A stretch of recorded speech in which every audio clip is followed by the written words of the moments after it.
Hello പ്രിയ കൂട്ടുകാരെ, അസ്സലാമു അലൈക്കും. നമുക്ക് പാദവാർഷിക എക്സാം ആണ് വരുന്നത്. ആ എക്സാമിലേക്ക് നമുക്ക് ഫിഖ്ഹിൽ 6 പാഠഭാഗങ്ങളാണ് വരുന്നത്. ആ 6 പാഠഭാഗങ്ങൾ നമുക്കൊന്ന് റിവിഷനായി മനസ്സിലാക്കി പഠിച്ചാലോ?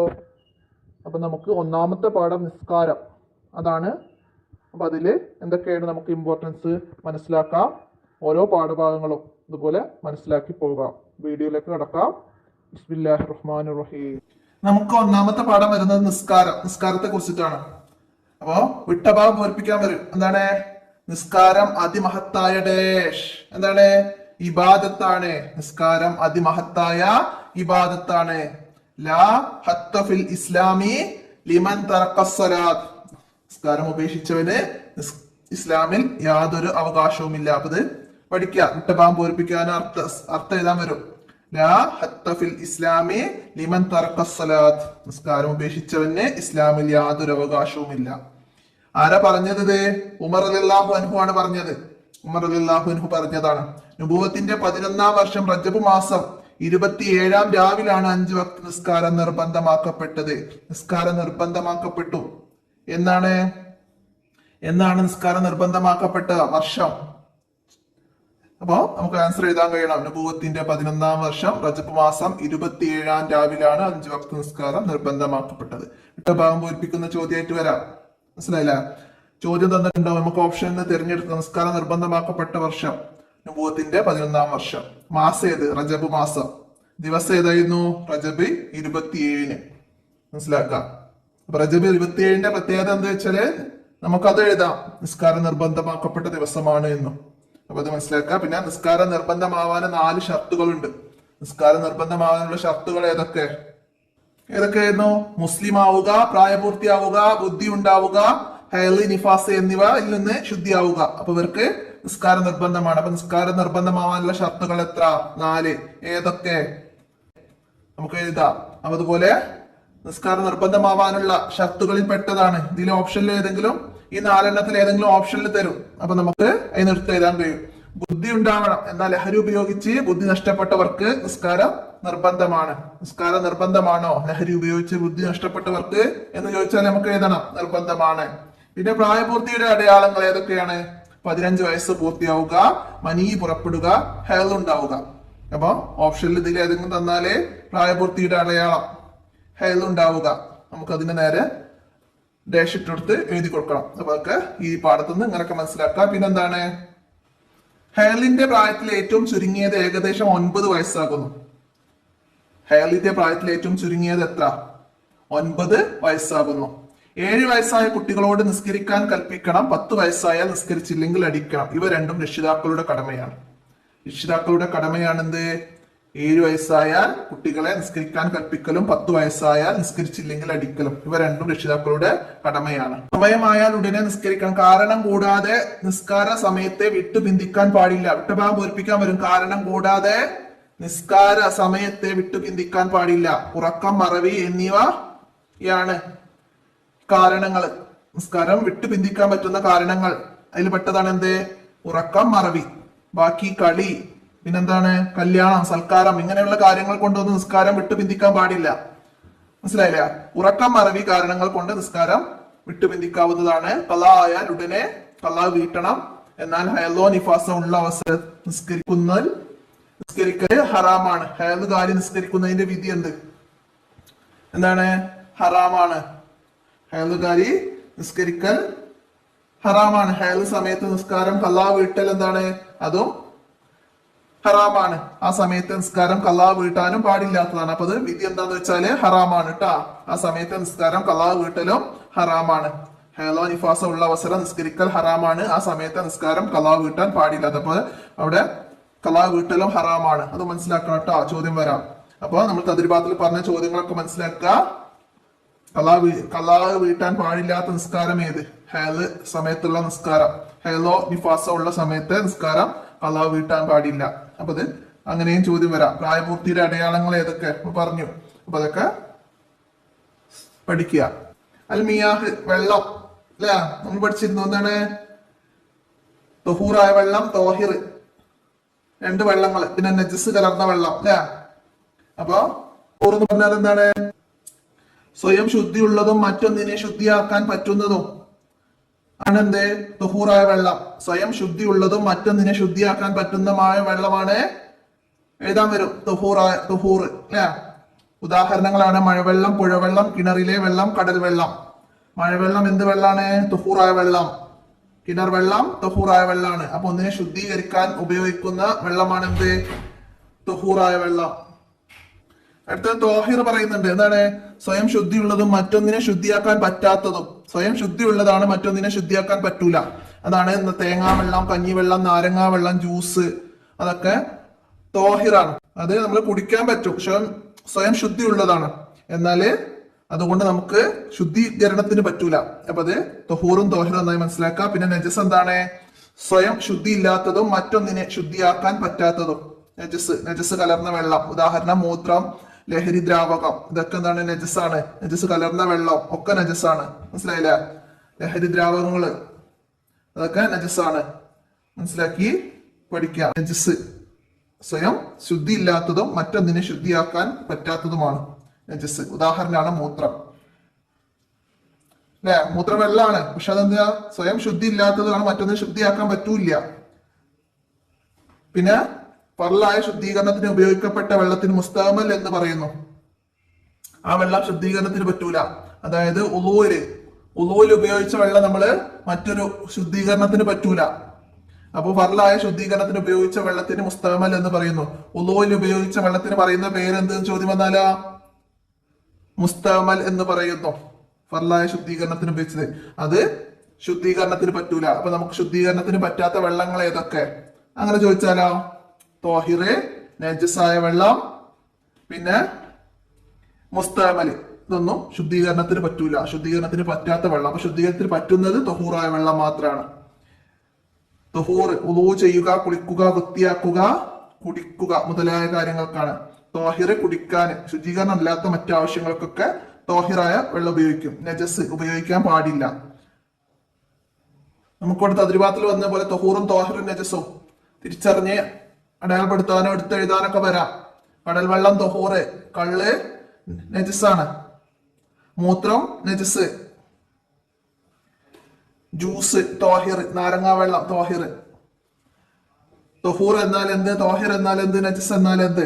നമ്മൾ പാടത്ത് പറഞ്ഞത് ഇതുപോലെ ചോദ്യമായിട്ട് വരുമ്പോ നമുക്ക് നിർവചിക്കാൻ കഴിയണം, മാച്ച് ചെയ്യാൻ വരും. ഇതുപോലെ നേരത്തെ പറഞ്ഞതുപോലെ തന്നെ.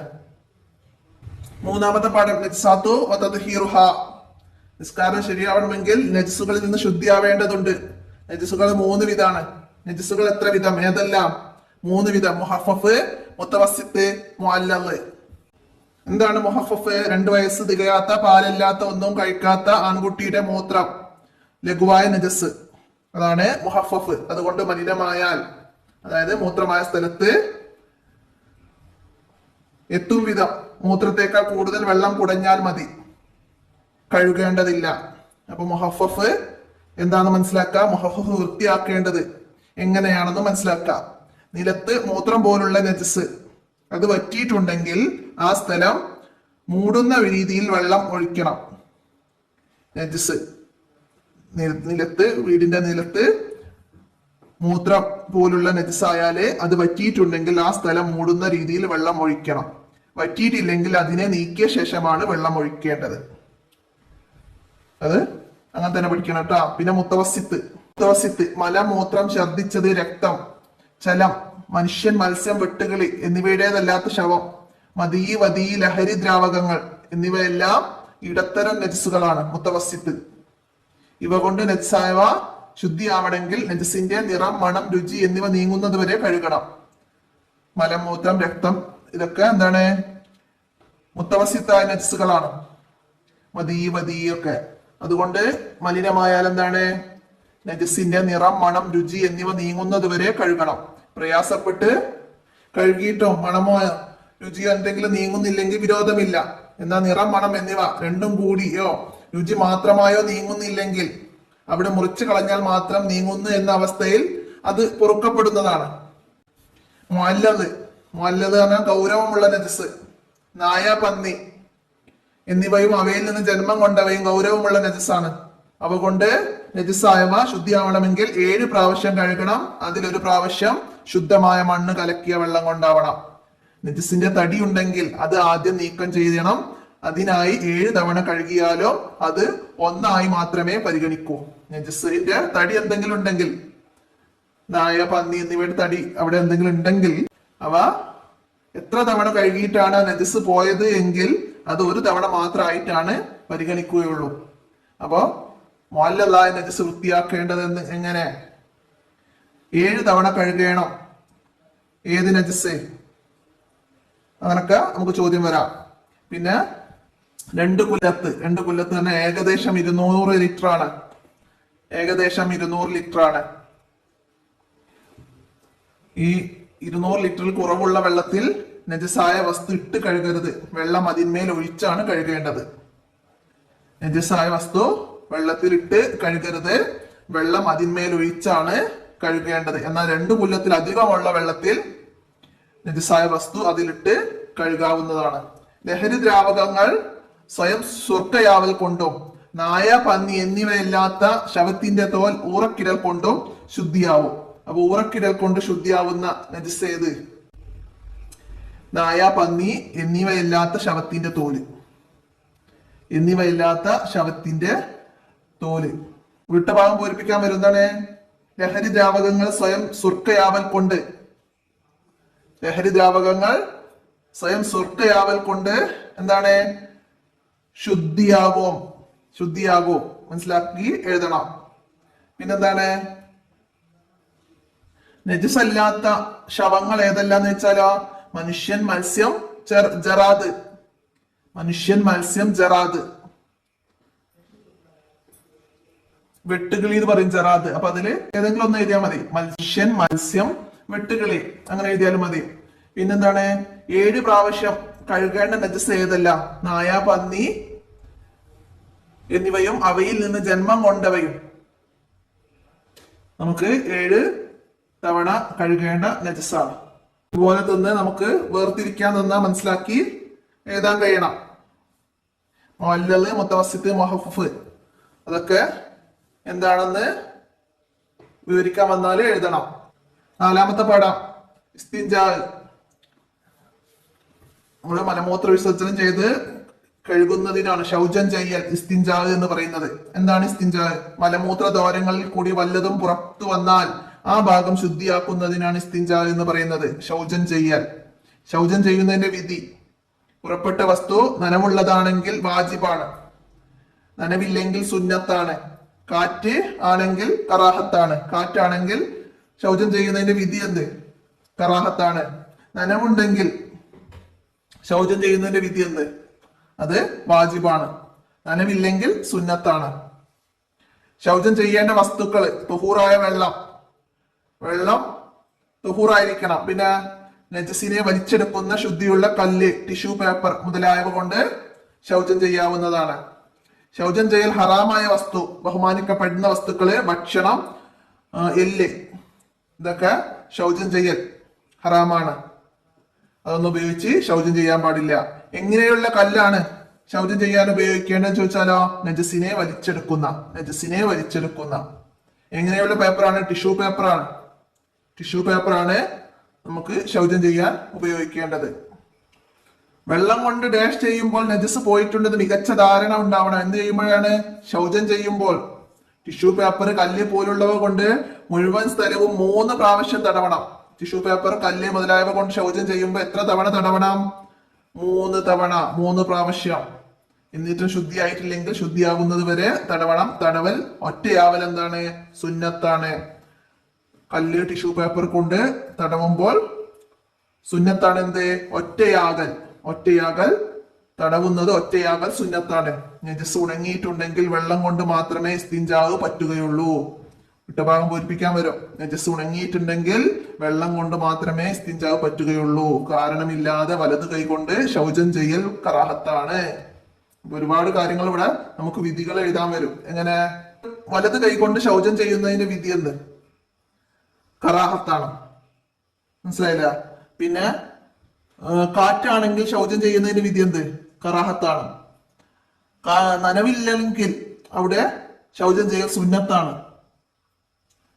പുറപ്പെട്ട വസ്തു നനവുള്ളതാണെങ്കിൽ ശൗചം ചെയ്യൽ വാജിബാണ്. അങ്ങനൊക്കെ നമുക്ക് ചോദ്യം വരാം. ഇസ്തിൻജായിന് ശേഷം ചൊല്ലേണ്ട ദിക്ർ അത് സുന്നത്താണ്. അല്ലാഹുമ്മ തഹ്ഹിർ ഖൽബി മിനൻ നിഫാഖി വഹസ്സിൻ ഫർജി മിനൽ ഫവാഹിഷി. വിട്ടഭാഗം പൂരിപ്പിക്കാൻ വരാം, അർത്ഥം എഴുതാനും വരാം. അല്ലാഹുവേ, എന്റെ ഹൃദയം കാപഢ്യത്തിൽ നിന്ന് ശുദ്ധിയാക്കുകയും ഗുഹ്യസ്ഥാനം നീച പ്രവർത്തികളിൽ നിന്ന് സംരക്ഷിക്കുകയും ചെയ്യണമേ. ഈ പാഠത്തിൽ നിന്ന് മുഴുവനും കാര്യങ്ങൾ നന്നായി മനസ്സിലാക്കുക. പാഠഭാഗം നമുക്ക് ഓർമ്മ വേണം. അപ്പോഴാണ് നമുക്ക് വിട്ടഭാഗം പൂരിപ്പിക്കാനുള്ള ചോദ്യമായിട്ട് വന്നാലേ എഴുതാൻ കഴിയുള്ളൂ. ഇസ്തിൻജാ കാരണമില്ലാതെ വലതു കൊണ്ട് ശുദ്ധിയാക്കൽ എന്താണ്? കറാഹത്താണ്. പിന്നെ നമുക്ക് തദ്രിബാത്തിൽ വന്ന ചോദ്യങ്ങൾ ഉത്തരം എഴുതാമെന്ന് പറഞ്ഞ ചോദ്യങ്ങൾ, ഇസ്തിൻജാ എന്നാൽ എന്ത്, ഏത് കൈകൊണ്ടാണ് ശൗചം ചെയ്യേണ്ടത്, ഇസ്തിൻജായിന് ഹറാമായ വസ്തുക്കൾ ഏതൊക്കെയാണ്, ഭക്ഷണ വസ്തുക്കള്, എല്ല് ഒക്കെ നമ്മൾ പറഞ്ഞിരുന്നു. അപ്പൊ അതൊക്കെ മനസ്സിലാക്കാം. പിന്നെ ശൗചം ചെയ്യുന്നതിന്റെ വിധി നമ്മൾ പറഞ്ഞു, കുറെ പ്രാവശ്യം ആവർത്തിച്ച് പറഞ്ഞതാണ് ഇതൊക്കെ. വലത് കൈകൊണ്ട് കാരണമില്ലാതെ ചെയ്യലെന്താണ്? കറാഹത്താണ്. വ്യക്തമാക്കുക, വിശദീകരിക്കുക ഒക്കെ പറഞ്ഞിട്ട് ചോദ്യം വരാം. വെള്ളം എങ്ങനെയായിരിക്കണം? ഇസ്തിൻജാ ചെയ്യുന്ന വെള്ളം തൊഹൂറായിരിക്കണം. കല്ല് ടിഷ്യൂ പേപ്പർ എങ്ങനെയുള്ളതായിരിക്കണം? നജസ് വലിച്ചെടുക്കുന്ന ഇതായിരിക്കണം. വെള്ളം കൊണ്ട് മാത്രമേ ഇസ്തിൻജാ പറ്റുകയുള്ളൂ. എപ്പോഴാണ്? നജസ് ഉണങ്ങിയതാണെങ്കിൽ. ശുദ്ധിയാക്കുന്നത് വരെ തടവണം. എപ്പോഴേ?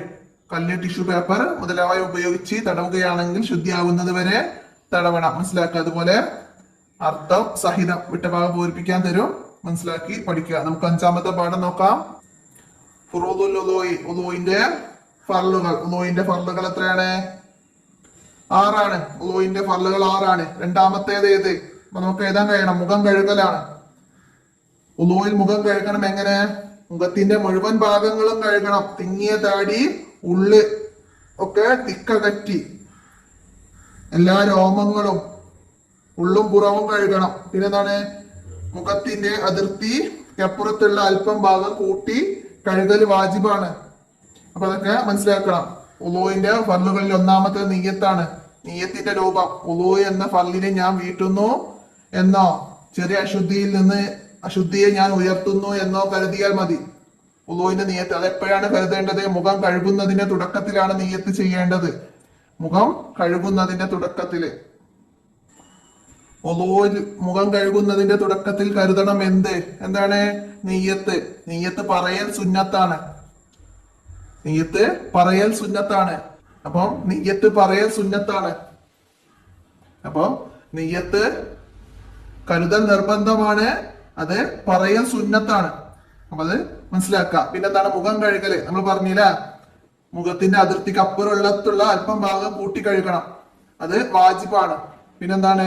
കൈകാലുകളിൽ അപ്രകാരം കയറ്റി കഴുകണം. കൈയും കാലൊക്കെ കയറ്റി കഴുകണം. അപ്പൊ ചോദ്യം വരും, കയറ്റി കഴുകേണ്ട ഭാഗങ്ങൾ ഏതൊക്കെയാണ്? മുഖം, കൈ, കാലുകൾ. ഇതൊക്കെയാണ് കയറ്റി കഴുകേണ്ട ഭാഗങ്ങൾ. മുഖത്തിന്റെ അതിർത്തി എവിടെ? ചോദ്യം വന്നാൽ നമുക്ക് എഴുതാൻ കഴിയണം. ഏതാണ്? സാധാരണ തലമുടി മുളയ്ക്കുന്ന സ്ഥലം മുതൽ താടിയെല്ലിന്റെ അറ്റം വരെയും ഒരു ചെവിക്കുറ്റി മുതൽ മറ്റേ ചെവിക്കുറ്റി വരെയാണ് മുഖത്തിന്റെ അതിർത്തി. മനസ്സിലാക്കുക. പിന്നെ 2 കൈയും മുട്ടുൾപ്പെടെ കഴുകണം. വിരലുകളുടെ തല മുഴുവനും കഴുകണം. കൈ കഴുകുമ്പോൾ വിരലുകളുടെ തല മുതൽ കഴുകണം. 2 കൈയും മുട്ടുൾപ്പെടെ കഴുകുമ്പോൾ ശ്രദ്ധിക്കുക. പിന്നെ തല അല്പം തടവുക. തലയുടെ അതിർത്തിക്കുള്ളിൽ ഉള്ള മുടിയിലോ തൊലിയിലോ തടവണം. തലയുടെ അതിർത്തിക്കപ്പുറത്തേക്ക് നീണ്ടു കിടക്കുന്ന മുടിയിലോ തൊലിയിലോ തടവിയാൽ മതിയില്ല. നീണ്ട മുടിയാണെങ്കിൽ താഴോട്ടുള്ള ഭാഗത്ത് എവിടെയും തടവിയാൽ പോല. തലയുടെ അതിർത്തിയിലുള്ള മുടിയിലോ തൊലിയിലോ വേണം തല തടവാന്. മനസ്സിലാക്കുക. 2 കാലും ഞെരിയാണി ഉൾപ്പെടെ കഴുകുക. കാലിലെ വിള്ളല്, മടമ്പ് മുതലായവ സൂക്ഷിച്ചു കഴുകണം. അപ്പൊ കാല്, ഞെരിയാണി ഉൾപ്പെടെ കഴുകുമ്പോൾ സൂക്ഷിക്കേണ്ട ഭാഗങ്ങൾ ഏതൊക്കെ? കാലിലെ വിള്ളല്, മടമ്പ് അതൊക്കെ സൂക്ഷിക്കണം. തർത്തീബ് 6. എന്താണ് തർത്തീബ്? വുളൂഇന്റെ ഫർളുകള് മുകളിൽ പറഞ്ഞ പ്രകാരം വഴിക്ക് വഴിയായി ചെയ്യലാണ്. വുളൂഇന്റെ ഫർളുകള് വഴിക്ക് വഴിയായി ചെയ്യലാണ് തർത്തീബ്. എന്നാൽ വുളൂഇന്റെ 6ാമത്തെ ഫർള് എന്ത്? തർത്തീബ്. എന്താണ് തർത്തീബ്? വുളൂഇന്റെ ഫർളുകള് വഴിക്ക് വഴിയായി ചെയ്യലാണ് തർത്തീബ്. വുളൂഇന്റെ നിയ്യത്തോടു കൂടി വെള്ളത്തിൽ മുങ്ങിയാൽ വുളൂ ലഭിക്കുന്നതാണ്. നിയ്യത്തോടു കൂടി വെള്ളത്തിൽ മുങ്ങിയാല് വുളൂ ലഭിക്കുന്നതാണ്. വുളൂ സുന്നത്തുള്ള ചില കാര്യങ്ങൾക്ക് നമ്മൾ വുളൂ ചെയ്യാൻ സുന്നത്തുണ്ട്.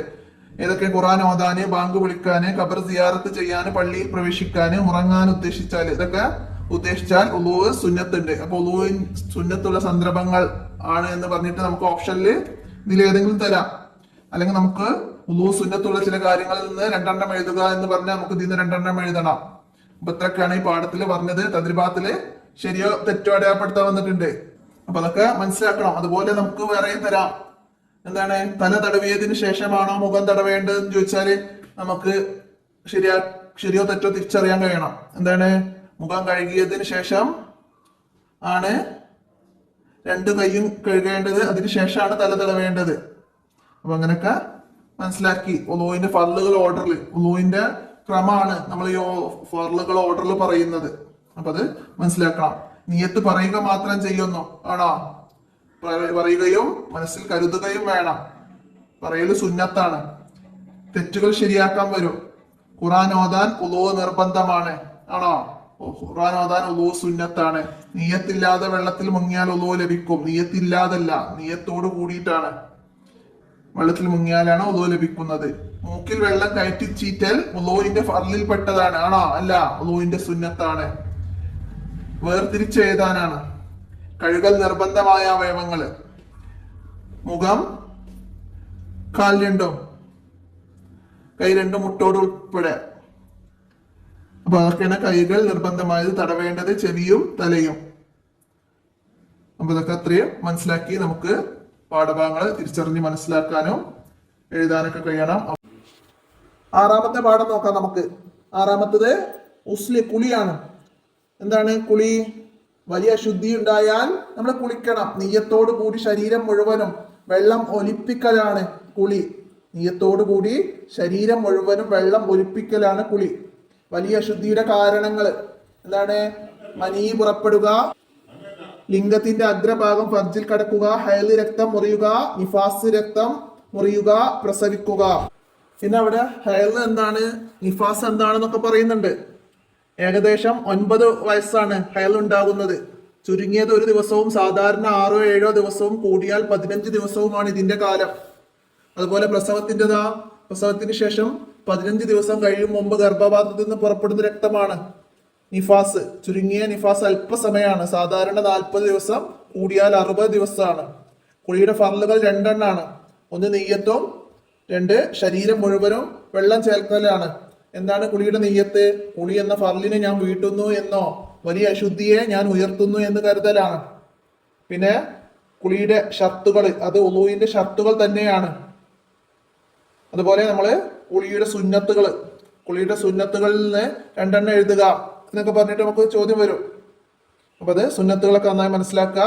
നമുക്ക് കുളിയുടെ സുന്നത്തുകളിൽ പെട്ടതാണ് എന്നൊക്കെ പറഞ്ഞിട്ട് ഇതിന് ഏതെങ്കിലും ഓപ്ഷൻ, വായിൽ വെള്ളം കുപ്പിക്കുക ഒക്കെ വന്നാല് നമുക്ക് തിരിച്ചറിഞ്ഞ് അടയാളപ്പെടുത്താൻ കഴിയണം.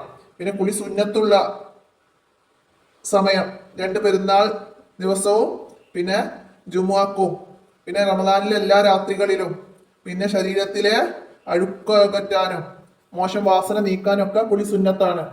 അതൊക്കെ നമ്മൾ പാഠഭാഗത്തിൽ മനസ്സിലാക്കിയിട്ടുണ്ട്. അതൊക്കെ മനസ്സിലാക്കുക. തദ്രിബാത്തിൽ വന്ന് മാച്ച് ചെയ്യാൻ വന്നതും ഉത്തരം എഴുതാൻ വന്നതൊക്കെ എല്ലാവരും മനസ്സിലാക്കി പഠിക്കുക. അപ്പൊ ഇത്ര ഈ 6ാമത്തെ പാഠം വരെയാണ് നിങ്ങൾക്ക് പാദവാർഷിക എക്സാമിന് വരുന്നത്. അപ്പൊ എല്ലാവരും വീഡിയോ ഒക്കെ ഉപകാരപ്പെടുത്തണം. കൂട്ടുകാർക്ക് ഇപ്പൊ ഷെയർ ചെയ്തെടുക്കണം. നമുക്ക് ചോദ്യപേപ്പറുകളൊക്കെ മോഡല് നോക്കണം. ഇൻഷാ അല്ലാഹ് നമുക്ക് ഇന്നത്തെ വീഡിയോ അവസാനിപ്പിക്കാം. അസ്സലാമു അലൈക്കും വറഹ്മത്തുള്ളാഹി.